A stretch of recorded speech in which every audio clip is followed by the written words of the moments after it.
Oh, yun si Brother Brando. Galing ng Toktok, may bumababa. Bumababa ngayon sa isang matarik na lugar ng bundok. Dito sa aming inakyatan. Dito sa Songdo Mountain. Makikita nyo kung gaano katarik yung bundok na ito. Eh, napakadelikado. Bumaba dito kung ikaw ibabara-bara. 저기 사진 찍나 봐. 안에 나와요. 사진 찍나 봐. 나와요. Chikineyo. 사진 찍나 빨리. 예. Koreano. Koreano ay kasabay 코리아 바라 예. 잘 나오나? 예. 필리핀가 사진 많이 나 한국 코리아.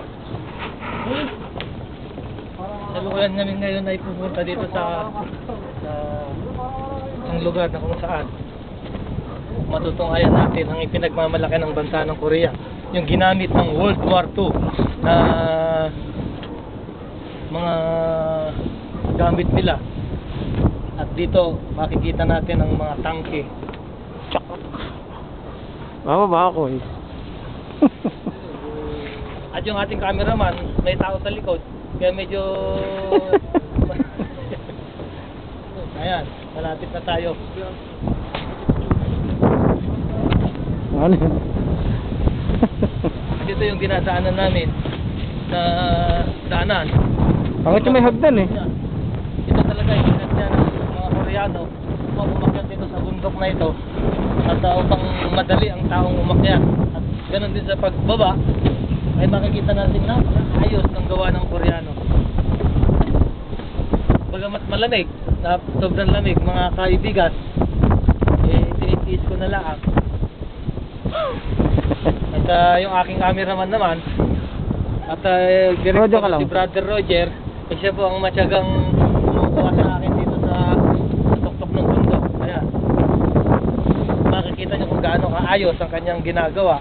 Kahit siya ay mahulog na sa dinadaanan niya, ay okay lang basta makakuha siya ng coverage. Ano mo din ipasadahan mo Ka lang. At dyan makikita nyo ang kabuuan ng Songdo, kung saan napakaganda, napakaayos ng kanilang ipinatayong highway o yung daanan ng mga sasakyan sa gitna ng karagatan. Kung makikita nyo doon, nandoon yung ginawa nilang parang Golden Gate o ano.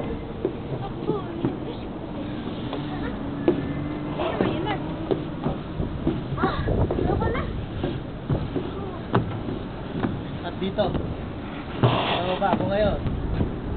Makikita niyo yung mga bata. Ayan, umaakit sila sa taas ng bundok. Anyong! 안녕. 안녕하세요.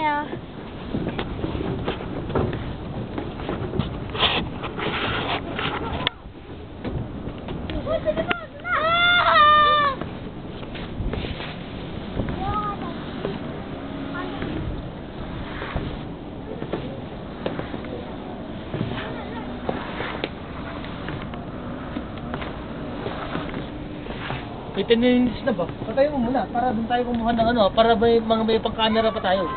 Tayo mo. Diyan pa nagtatapos ang aming pagbibideo sa lugar na ito. Cut!